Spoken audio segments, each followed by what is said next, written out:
Muy buenos días con todos. Hoy, nuevamente, viernes, tenemos nuestro segundo día de este primer Congreso Internacional por el Bicentenario de la Academia Lauretana de Ciencias y Artes, denominado Desafíos del Derecho Penal frente a la corrupción del siglo XXI. Como ustedes deben saber, hoy también tenemos una sesión extraordinaria y tenemos varios expositores con temas muy interesantes. Antes de empezar, quiero siempre indicarles que va a haber dos links sobre la asistencia, hoy día en la mañana y en la tarde, y si esta se da en cualquier momento del desarrollo de las ponencias que se dan. Así que estén pendientes, por favor. Bien, seguidamente quiero indicar que igualmente como el día de ayer, al final de todas las exposiciones tenemos una mesa redonda, ¿no? Para el día sábado igualmente, pero va a ser en horas de la tarde todavía, de la tarde, mucho más temprano que el día de hoy. Hoy día, viernes, es la sesión que tiene mayores expositores y yo les recomiendo que también tomen sus apuntes para hacer las preguntas correspondientes a cada una de las ponencias que se han dado a través del desarrollo de este Congreso. Quiero saludar también al doctor Mario Amoretti Navarro, que se encuentra presente en este momento, quien ha sido coordinador de este Congreso. Doctor, muy buenos días. No le escuchamos, doctor. Buenos días, doctora Astete, buenos días a la profesora Patricia Rossetto, gran amiga mía de mi, cuando estuve en Múnich hace algunos años. Muchas gracias por aceptar participar de este evento importante para la ciudad de Arequipa y gracias a usted, doctora Astete, por ser el intermediario de este evento y darnos la oportunidad de realizar, yo creo, una actividad académica única en nuestro país y, por qué no decirlo, en la región de Latinoamérica, trayendo a personas tan connotadas a participar de un evento con un foco temático concentrado en la materia de problema de la corrupción, que es precisamente la especialidad de la profesora Patricia Rossetto. Ok, doctor, muchas gracias. Y las gracias es a usted que ha hecho gran parte de todo este trabajo, ha coordinado, y también a cada uno de los expositores, como a la doctora Patricia Rossetto, que en estos momentos se encuentra. Bien, vamos a empezar con esta exposición. Bienvenidos todos los participantes, a todos también quienes nos están viendo a través de nuestro canal del Colegio de Abogados de Arequipa. Les damos los buenos días. Hoy día tenemos una exposición, decía, muy importante. Vamos a empezar con un tema tan trascendental como lo que hemos tocado el día de ayer. El tema de hoy día, en estos momentos, es bienes jurídicos y corrupción política, aspectos dogmáticos y político-criminales, que estará a cargo de la doctora Patricia Carrero Rossetto, quien es doctora en Ciencias Jurídicas y Sociales y magíster en Derecho Penal y Política Criminal por la Universidad de Málaga, ambos bajo la supervisión del profesor José Luis Díez Ripoles, especialista en cumplimiento normativo en materia penal por la Universidad Castilla-La Mancha.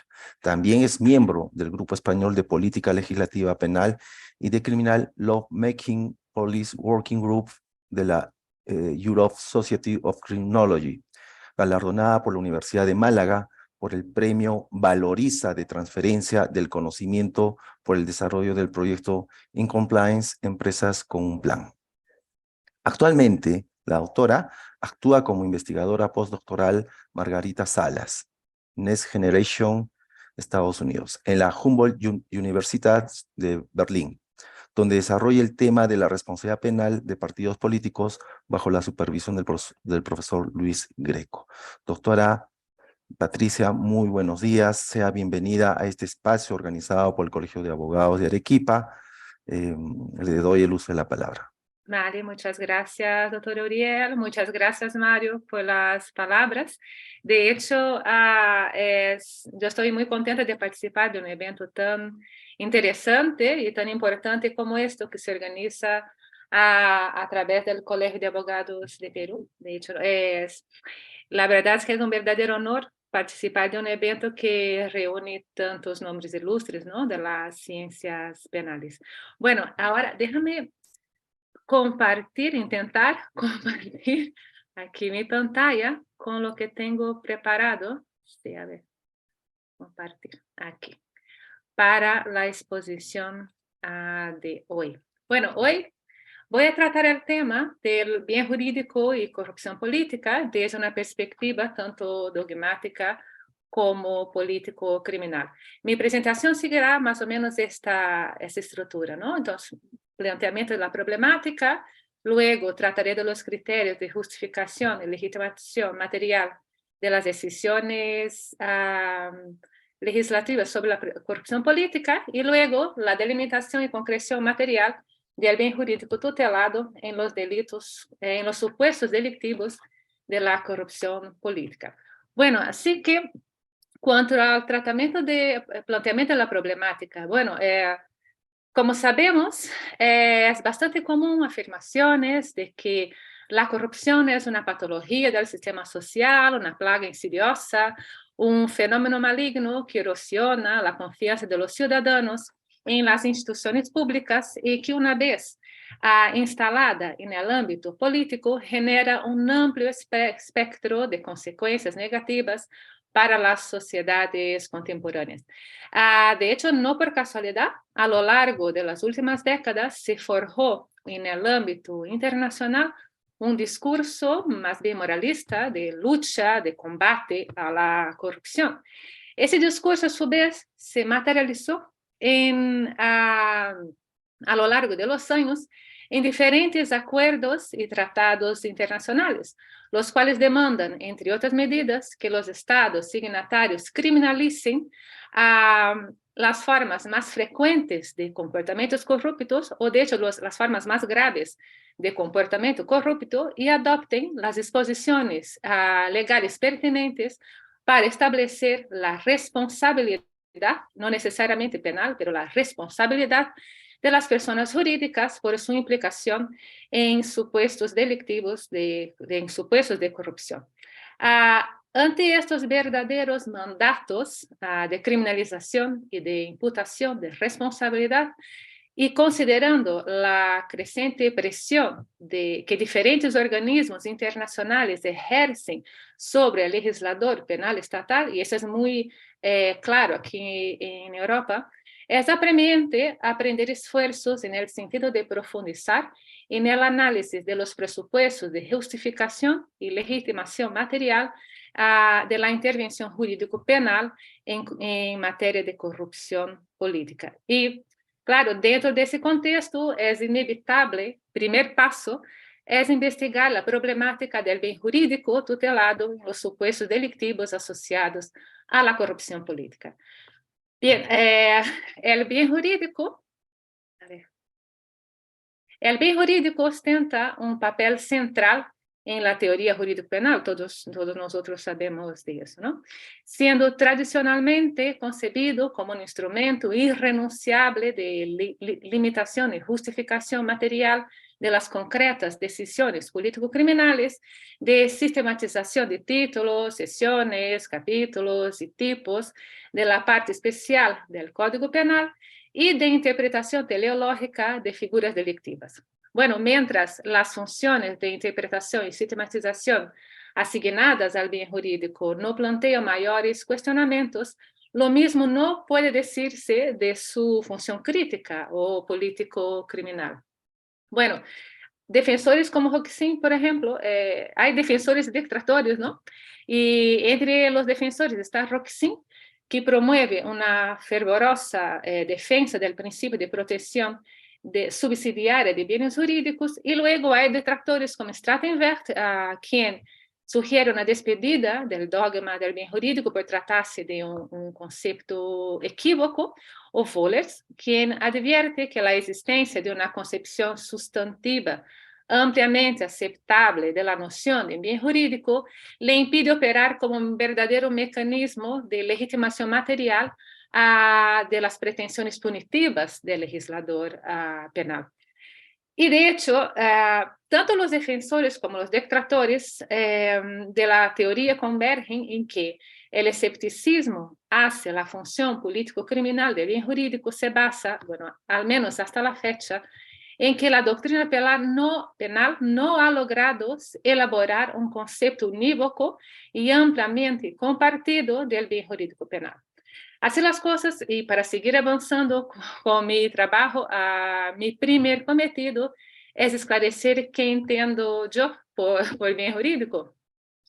Pues bien, bueno, parte de la premisa de que el bien jurídico penal, más que un ente sustantivo que el legislador libremente extrae del mundo real en aras de justificar sus decisiones político-criminales, consiste en un mecanismo técnico-jurídico que agrupa, organiza y sintetiza los concretos presupuestos de la realidad social que han sido seleccionados y valorados positivamente por el legislador con fundamento en su imprescindibilidad y relevancia para la convivencia social libre y pacífica y, con ello, para el desarrollo individual.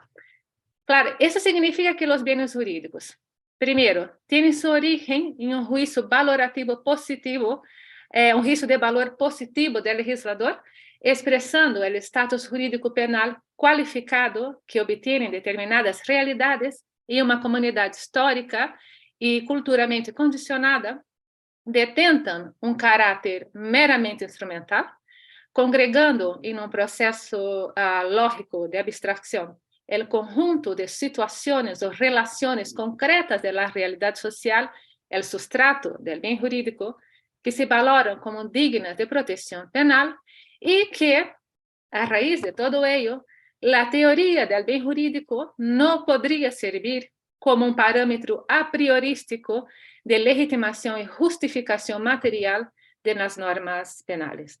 Ahora bien, eso quiere decir que el legislador penal, al ejercer su facultad de intervención jurídico-penal sobre un determinado comportamiento individual, en nuestro caso, comportamiento corrupto, puede ampararse exclusivamente en su legitimación democrática, en la legitimación democrática que le otorga la ciudadanía mediante el ejercicio del derecho al sufragio. Bueno, sabemos que la respuesta solo puede ser negativa, ¿no?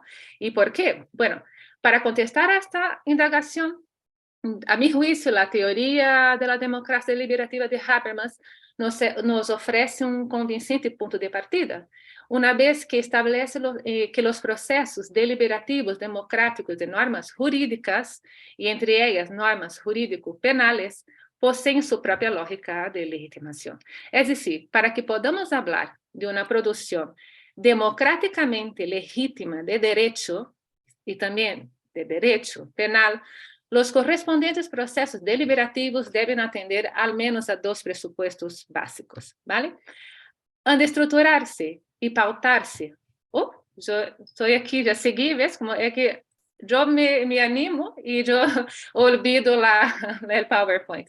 Bueno, han de estructurarse y pautarse por el principio democrático y han de basarse en una praxis deliberativa pautada por una conexión interna entre razones morales y éticas, consideraciones pragmáticas y negociaciones reguladas por procedimientos para la formación de compromisos equitativos. De hecho, hay una concepción bastante compartida de que la política en sí es un procedimiento es una forma de negociación para la formación de compromisos equitativos, ¿vale? Y por esto debe ser regulada jurídicamente. Bueno, los presupuestos de legitimación indicados por Habermas, sin embargo, son demasiado generales, siendo necesario seguir avanzando en el análisis hasta averiguar cómo tales criterios podrían manifestarse, en definitiva, aplicarse en la producción del derecho penal legítimo. Esta, por ejemplo, fue uno de los intentos del profesor Fogel y actualmente es el objetivo de Díaz Ripollès, quien, amparado en el modelo de Habermas y partiendo del punto de referencia que representa la propuesta del profesor Atienza, elabora un modelo normativo de racionalidad legislativa penal que identifica y distribuye de forma convincente los argumentos y razones que deben regir la praxis de elaboración de las leyes penales a lo largo de 5 niveles acumulativos de racionalidad.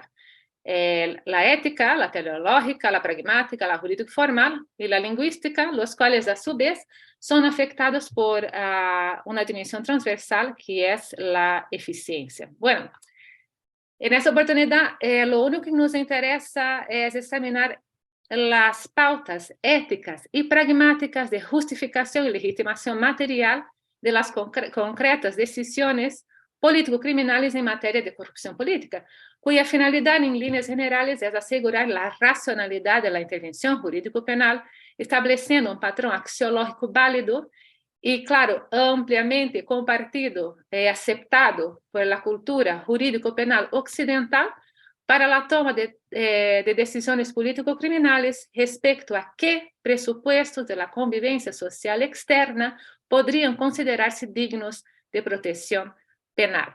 Pero ahora entramos entonces en lo que sería el análisis de los criterios de justificación, legitimación, justificación material de las concretas decisiones penales en materia de corrupción. Y eso estamos hablando de los principios de protección y del principio pragmático de subsidiariedad, que conocemos todos, ¿no? Bueno, el principio de lesividad exige que el derecho penal se ocupe de acciones u omisiones socialmente nocivas, es decir, que se ocupe de comportamientos que supongan menoscabo de los presupuestos de la realidad social que se reputan necesarios para una convivencia libre y pacífica y para el autodesarrollo de los individuos. La doctrina penal comúnmente remite el concepto remite el contenido del principio de lesividad a la idea de protección de bienes jurídicos, de exclusiva protecciones de bienes jurídicos. Sin embargo, a mi juicio, aunque sea cierto que desde la perspectiva de la interpretación y aplicación del derecho penal positivo, el dogma del bien jurídico siga siendo plenamente válido, si atendemos a la producción del derecho penal legítimo, nos percatamos de que esta correlación automática y artificial que suele establecerse entre el principio de lesividad y el de protección de bienes jurídicos omite ciertos pasos lógicos de la argumentación. ¿Y esto por qué? Antes de hablar sobre bienes jurídicos propiamente dichos, que como acabo de comentar, son frutos de un proceso político valorativo, es necesario investigar qué pautas han de regir esa tarea de delimitación del contenido material de las normas penales y qué presupuestos de la realidad social han de ser valorados por el legislador como dignos de tutela penal. Para atribuir sentido, por tanto, al juicio de lesividad, considero útil como punto de partida el enfoque sociológico funcionalista de la dañosidad o nocividad social. Según ese enfoque, bueno, primero, el parámetro de referencia para la identificación de los efectos nocivos derivados de la conducta delictiva, en nuestro caso, la conducta corrupta, ha de ser el sistema social en su conjunto, la sociedad en su conjunto. Esos efectos nocivos se conciben como perturbaciones de las condiciones necesarias para la existencia y normal desarrollo de un concreto subsistema de interacción social, en nuestro caso, el sistema político. Este daño, además, ha de determinarse con arreglo a la función socialmente relevante desempeñada por ese concreto subsistema social. En nuestro caso, la función política, que luego voy a definir, esclarecer qué exactamente sería, y por todo ello, el delito más bien la conducta corrupta, se concibe como un fenómeno disfuncional, que supone la negación de una norma institucionalizada que se considera necesaria para la solución de los problemas sociales que afectan la propia existencia de la sociedad. Mire, dentro de ese planteamiento, Dos cosas podríamos señalar.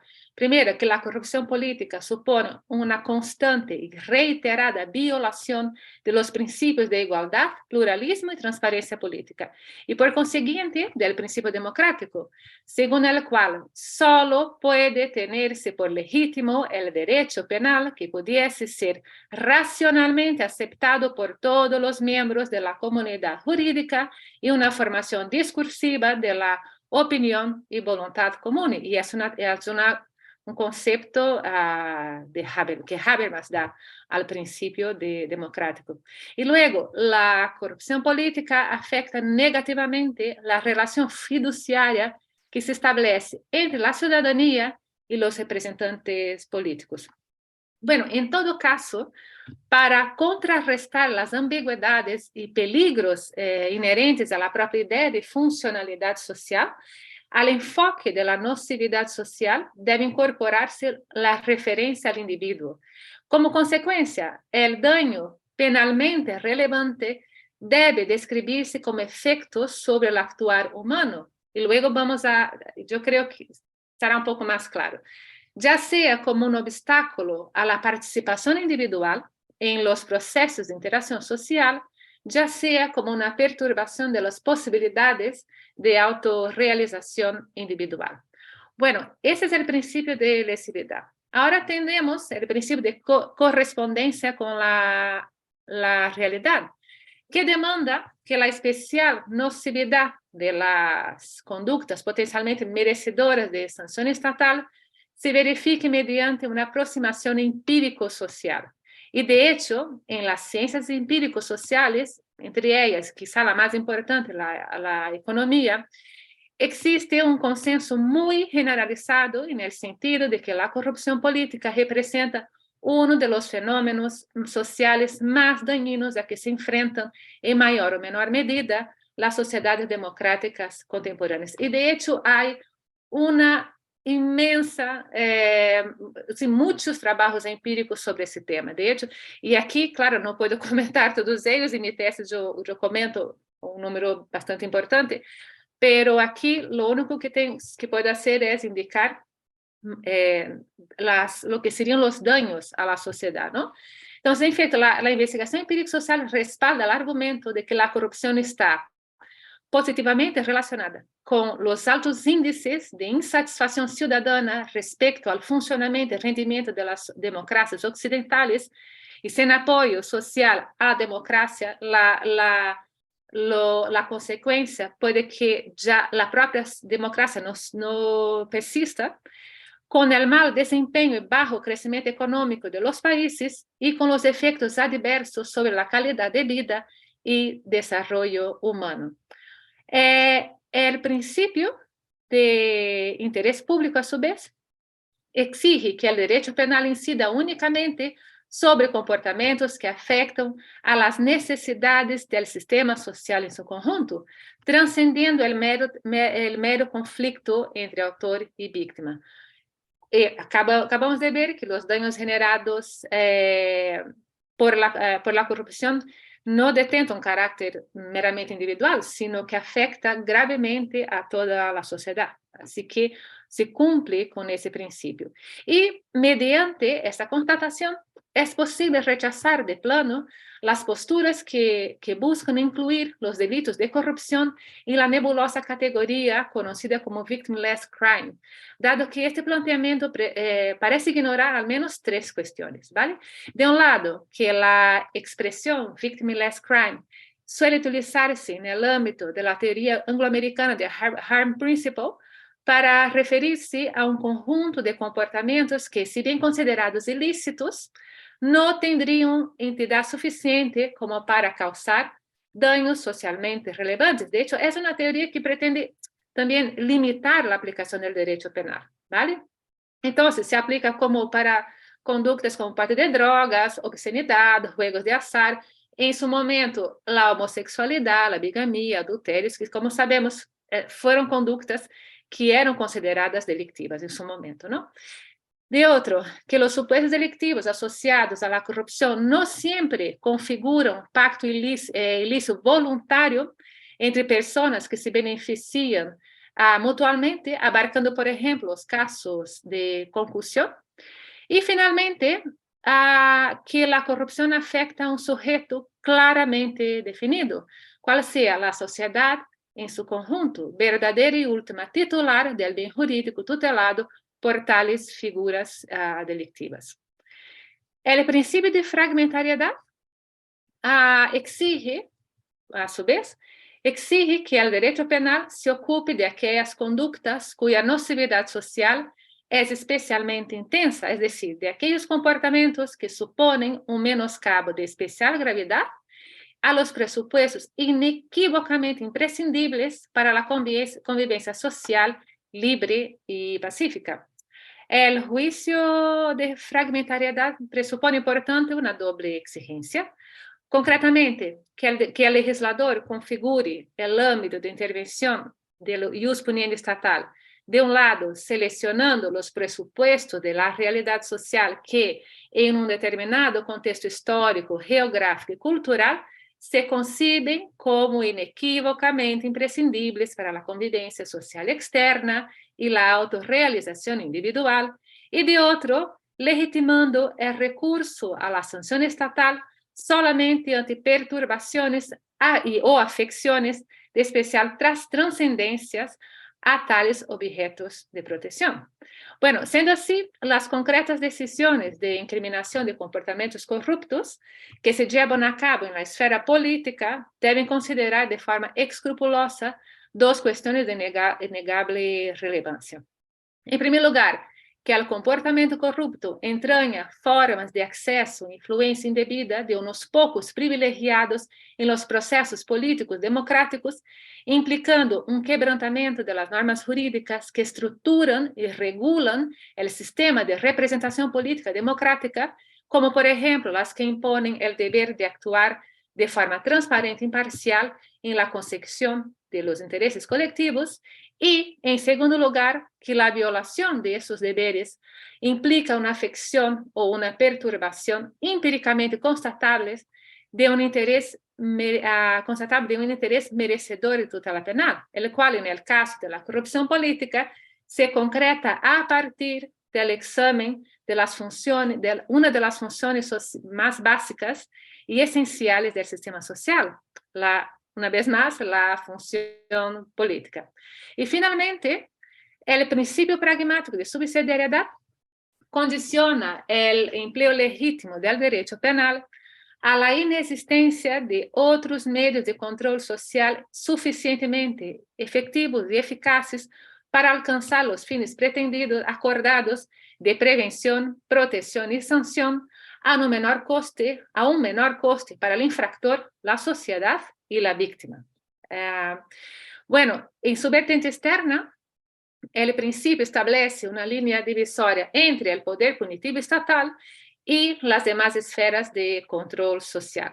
Asume, por tanto, un carácter, la forma de un juicio comparativo de carácter fundamentalmente utilitario entre propuestas político-criminales punitivas y no punitivas, demandando con ello una valoración coste-beneficio eminentemente empírica respecto a la idoneidad de las determinadas medidas para prevenir o reprimir una concreta clase de conducta o un específico conjunto de comportamientos socialmente nocivos.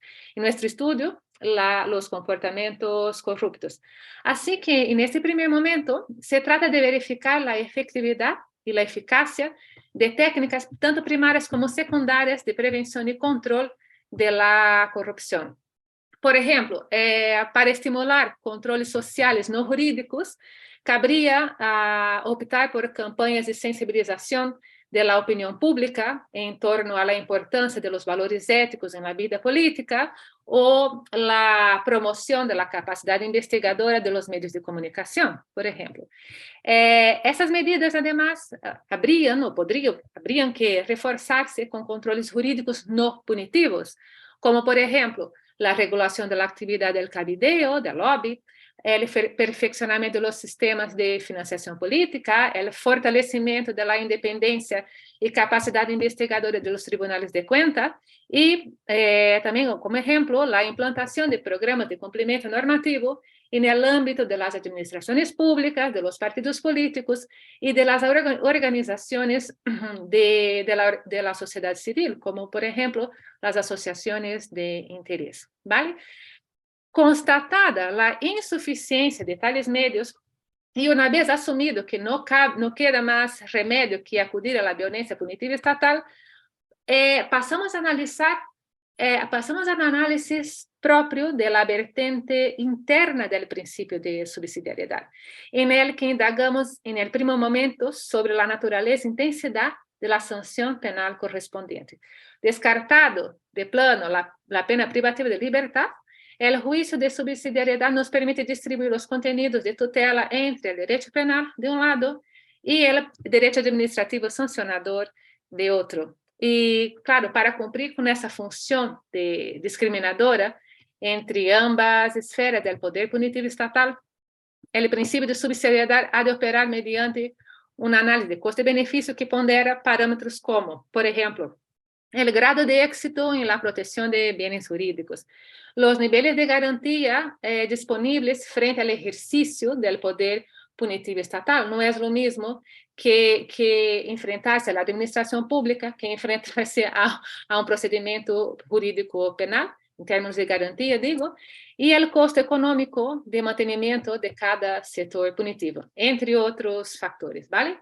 Vale, superada esta parte donde ya podemos justificar y legitimar la intervención jurídico-penal del legislador, pasamos a lo que sería la concreción de la delimitación y concreción del bien jurídico tutelado en los supuestos delictivos de la corrupción política, ¿vale?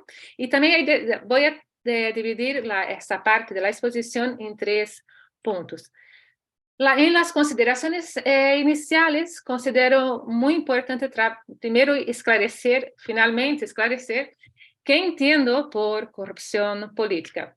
Bueno, a mi juicio, el término corrupción se puede concebir a partir de 2 perspectivas distintas, ¿no? De las redes de transacción corrupta y el comportamiento corrupto individual. Nos interesa ahora solo trabajar lo que sería la segunda acepción, a la que llamo restrictiva, y que se refiere, por tanto, a los comportamientos practicados por un agente político, es decir, por parlamentarios, gobernantes, designados políticos y alto funcionariado, en el curso o a causa de las atribuciones que les son directa o indirectamente encomendadas por la ciudadanía, en colusión o no con una o más personas que implican la transgresión del sistema de representación política democrática al que se encuentra vinculado y cuyo objetivo es la obtención de beneficios indebidos, actuales o futuros, para sí o para terceros, sean ellos personas físicas o jurídicas.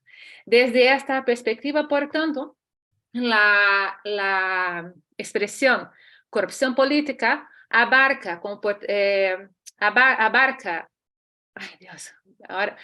delitos como, por ejemplo, el cohecho, el tráfico de influencias, la malversación de caudales públicos, el nombramiento ilegal de parientes, amigos y militantes políticos y la compra de votos de electores, ¿vale? Claro, esta constatación, por otro lado, nos remite al segundo punto introductorio, concretamente al debate doctrinario acerca del bien jurídico protegido en los delitos contra la administración pública. Bueno, la mayoría de los códigos penales conciben, ¿no? Definen la administración pública no de forma restricta, ¿no? Como este ente que trabaja con el Ejecutivo, sino abarcando todos los poderes del Estado, ¿no? Bueno, en España, por ejemplo, nos encontramos que el actual debate doctrinal se centra en propuestas que cifran el bien jurídico protegido por los delitos contra la administración pública. Y ya digo que ese es un gran esfuerzo de sistematización porque es muy complicado dentro de la doctrina española hacer esta clasificación. Bueno, definen como que el bien jurídico protegido podría ser bien la confianza socialmente relevante en la incorruptibilidad, objetividad o integridad del aparato funcionarial, bien en el correcto funcionamiento de la administración pública. Y esta última propuesta, a su vez, alberga 3 perspectivas distintas. La tutela de los poderes públicos en cuanto institución y su correcto funcionamiento interno y externo, la tutela de los principios constitucionales que informan las actividades estatales y la relación de los agentes públicos con los ciudadanos, y finalmente la tutela de la función social básica que desarrollan los entes públicos para el conjunto de la sociedad. Pues bien, mi limitado tiempo, claro, no me permite hacer comentarios críticos acerca de tales propuestas, ¿no? Lo único que me interesa señalar es que en mi propuesta de bien jurídico tomo como punto de partida esta última acepción de la protección de la función social básica, ¿no?, que desarrollan los entes públicos. Pero a esta acepción agrego dos perspectivas. Una perspectiva sociológica que me permite identificar y delimitar de forma más clara las condiciones necesarias para la existencia y normal desarrollo de los roles y estructuras políticas, bien la función socialmente relevante desempeñada por el sistema político al conjunto de la sociedad, y una perspectiva normativa que suponga un análisis del corpus normativo que rige el adecuado ejercicio de la función política. Ojo, la perspectiva normativa, es claro que está ya inserida dentro de esas propuestas que cifran el bien jurídico en la tutela de la función pública, ¿no? Lo que pasa es que normalmente esos estudios parten de los principios que rigen la administración pública y se olvidan, por ejemplo, los principios que rigen el ejercicio de la función política. ¿Vale? Entonces, por eso que digo que agrego una perspectiva, no porque no hay esa perspectiva normativa, es que simplemente ignoran el corpus normativo que regulan el ejercicio de la función política en sí. ¿Vale? Es más por eso. Bueno, ahí entramos en lo que sería el enfoque sociológico normativo propuesto por Soto Navarro. No tendré tiempo de profundizar en esto. Lo único que me gustaría solo comentar es que estas dos propuestas que anteriormente he comentado, la perspectiva sociológica y de la normativa, es justo la base de la teoría de Soto Navarro, ¿vale? Lo que pasa es que la perspectiva, diferente de lo que hago, en la perspectiva sociológica, Soto Navarro utiliza la teoría de Luhmann, que a mí juicio no, que a mí personalmente no me convence, en especial dado su alardeada asepsia y por tanto a la ausencia de referentes normativos y axiológicos de que padece, ¿vale?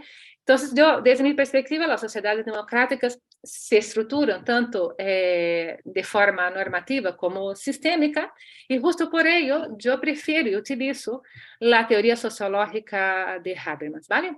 Entonces, ya llegando a la última parte de mi exposición, finalmente entro lo que sería mi propuesta de bien jurídico protegido en los supuestos delictivos de la corrupción política. Bueno, dentro de la perspectiva sociológica, el enfoque sociológico nos aporta las siguientes informaciones. La corrupción política afecta el funcionamiento y desempeño del sistema político, que se considera un subsistema social, autónomo, estructuralmente diferenciado y funcionalmente especializado, cuyas unidades esenciales consisten en roles y estructuras políticas interdependientes que interactúan entre sí con su ambiente para cumplir con la función política. La función política, a su vez, consiste en una función social básica de formular y desarrollar decisiones colectivamente vinculantes, en cuanto respaldada por el empleo real o potencial de la coerción legítima. Y por decisiones colectivamente vinculantes ha de entenderse el conjunto de actos normativos de carácter general que inciden sobre la sociedad en conjunto, vinculando a todos los miembros de una comunidad jurídica concreta. Además, nos permite entender el comportamiento corrupto como un fenómeno disfuncional, tanto porque entraña una afrenta a las normas derivadas del principio democrático, como porque subvierte los procesos políticos democráticos. Las aportaciones sociológicas, sin embargo, no son suficientes para extraer el valor funcional del bien jurídico colectivo al sistema social global, siendo necesaria una incursión cognitiva en los instrumentos normativos destinados a regular el concreto sector de actividad afectado por el comportamiento, en nuestro caso, corrupto. Es decir, tenemos que analizar el corpus normativo que regula el ejercicio de la función política. Entonces, concretamente, la Constitución, los reglamentos de las casas parlamentarias, las leyes del procedimiento administrativo, el régimen jurídico del sector público, el estatuto de los parlamentarios, de los miembros del gobierno y también la ley de partidos políticos, la ley de financiación pública y también financiación política y la ley de los partidos políticos.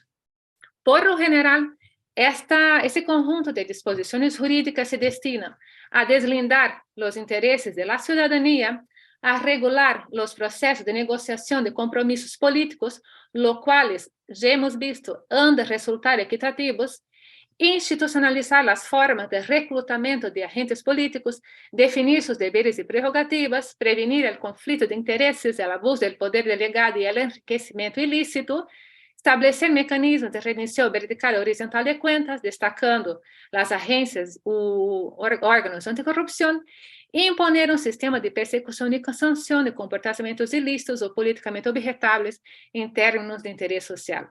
Bueno, yo tampoco puedo dar muchas conclusiones sobre lo que supone todo esto, y voy directamente ya para finalizar, que todo este trasfondo, que ante todo este trasfondo normativo y sociológico, considero que el bien jurídico tutelado en los supuestos delictivos de la corrupción política es la adecuada formación e integridad de las decisiones colectivamente vinculantes que emanan del sistema político.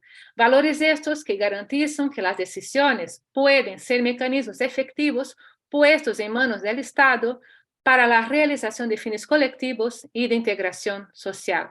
A mi juicio, al quebrantar el sistema de normas y procedimientos que rigen el ejercicio de la función política, el agente corrupto actúa viciando y desvirtuando procesos concretos de formación de la voluntad política estatal y de producción de políticas públicas y programas normativos, impidiendo que esas decisiones deriven de procesos políticos verdaderamente democráticos y que sean un fiel reflejo de los intereses y preferencias de amplias mayorías sociales.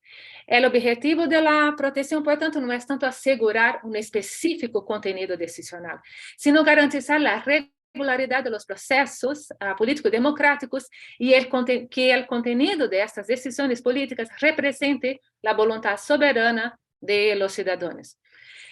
Pues bien, para diferenciar, a diferencia de las propuestas que cifran el bien jurídico de los delitos de corrupción en fórmulas genéricas y abstractas que apelan a la confianza social, a las condiciones internas y externas del funcionamiento de instituciones públicas y al principio de imparcialidad, el bien jurídico propuesto posee un auténtico contenido material. Lo que a su vez permite establecer una causalidad reciba real entre este objeto de protección y el comportamiento corrupto individual. Y esto porque ya no se trata de proteger actitudes meramente emocionales de la población, vagos entes institucionales o enunciados normativos de laboriosa concreción, sino más bien de salvaguardar la adecuada formación e integridad de decisiones políticas concretas. Todas y cada una de esas decisiones y sus respectivos procesos de formación son los entes de la realidad social que componen el sustrato del bien jurídico propuesto, y todas y cada una de estas decisiones y respectivos procesos de formación son fenómenos materiales susceptibles de afección o perturbación por comportamientos individuales. Y aquí dejé una vez más mi PowerPoint y con ello yo encierro mi exposición. Muchísimas gracias por la paciencia.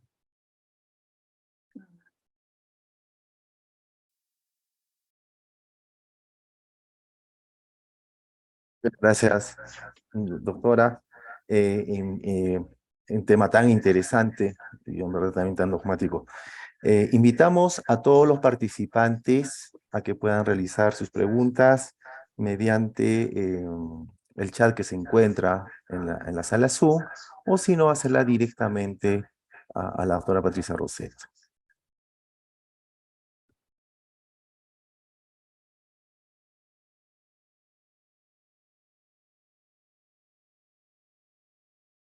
Yo tendría una pregunta para Patricia, y sería la siguiente, muy general en realidad. Gracias primero, Patricia, Te estaba buscando, yo creo que estaba. por la, por tu participación y tu exposición tan precisa, sobre todo por esta combinación de elementos dogmáticos y de política criminal. Yo una pregunta así muy general, pero creo que es importante, y es, ¿cuál es tu punto de vista? ¿Cómo puede un sistema, cómo puede consolidarse un sistema anticorrupción en países como los de Latinoamérica, con un alto riesgo en materia de corrupción? Tenemos casos prácticamente ya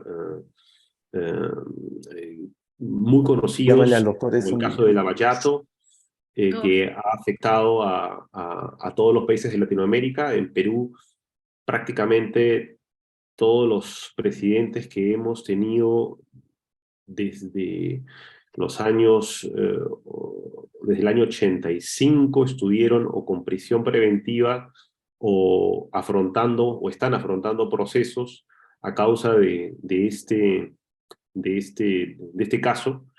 eh, y tú querías saber cuál es tu perspectiva, cómo se puede construir un sistema anticorrupción para poder frenar este tipo de problemas. Entiendo que es una pregunta muy general, sí. ¿ya? Y que no hay una fórmula mágica para esto, pero tú qué has podido recoger de las investigaciones que vienes realizando, incluyendo, y probablemente acá viene la posibilidad de concretar un poquito la pregunta.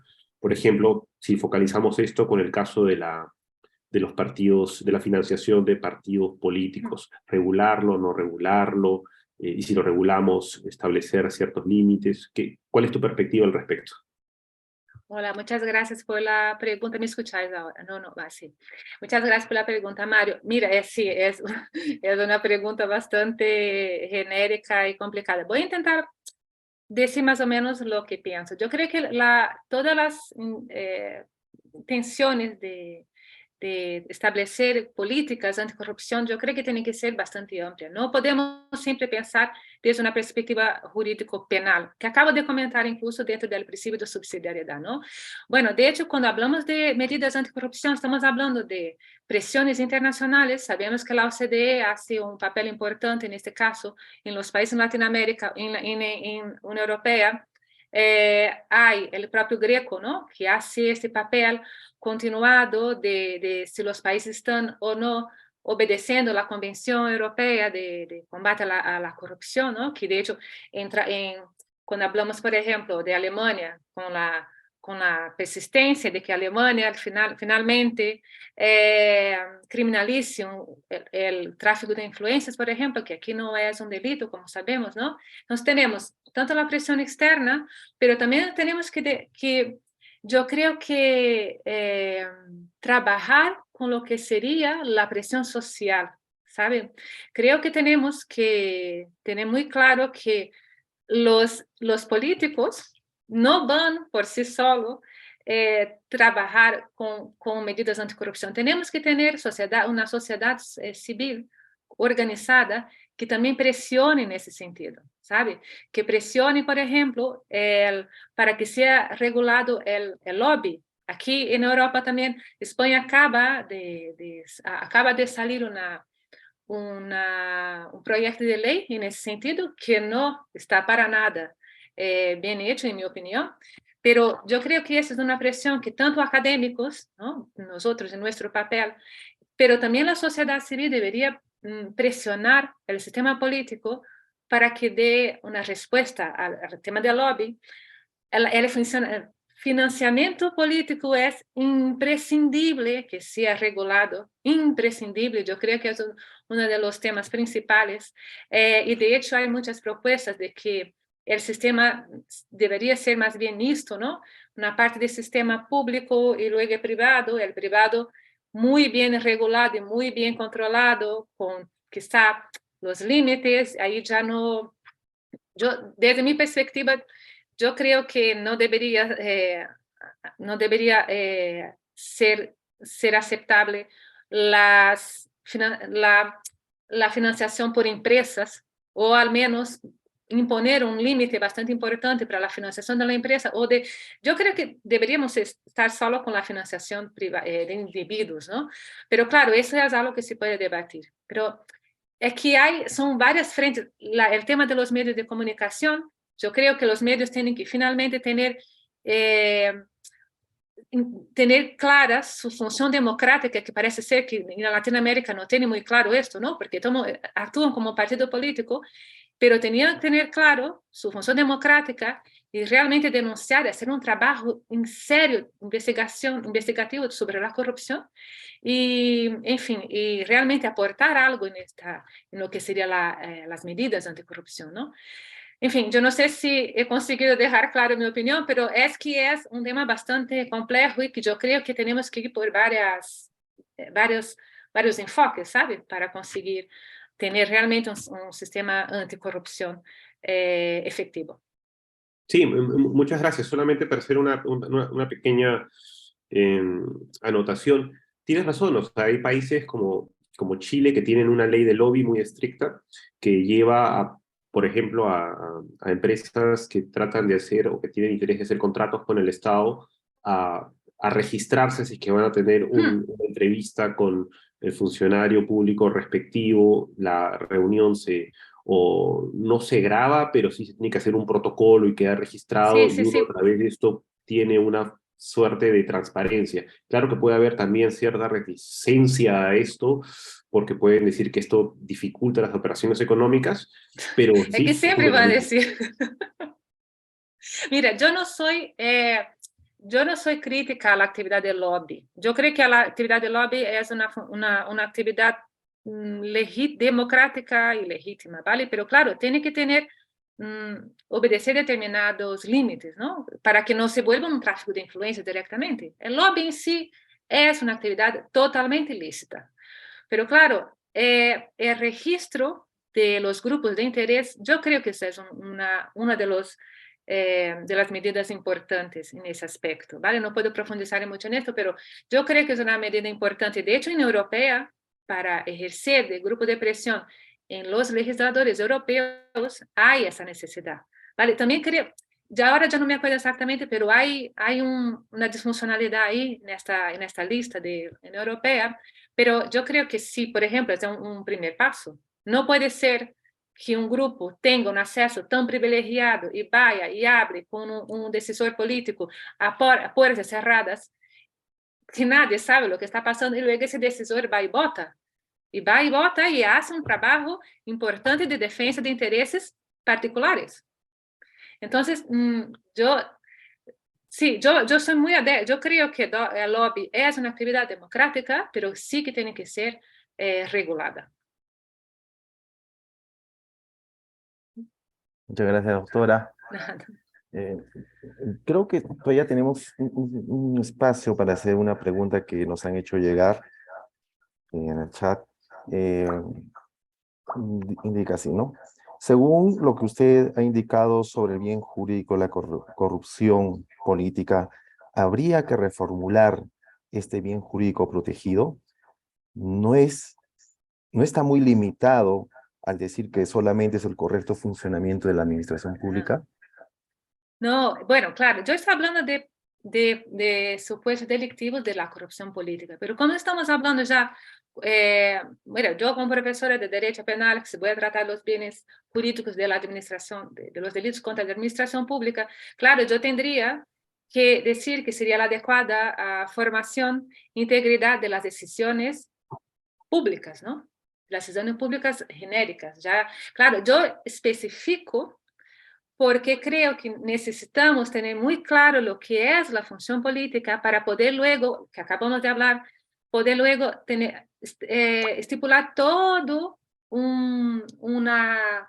mecanismo de prevención y represión de ese comportamiento. No es lo mismo prevenir y reprimir una corrupción de un funcionario público que la corrupción de un agente político. Solo por eso yo hago la diferenciación. Pero claro, si estamos hablando de formas más genéricas, estamos hablando de la función pública en general, ¿no? Entonces estamos hablando de un proceso de la integridad de estas decisiones públicas.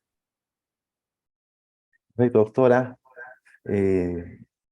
Ya no, si no tenemos ninguna pregunta, al público le rogaría que pueda hacerla de una vez.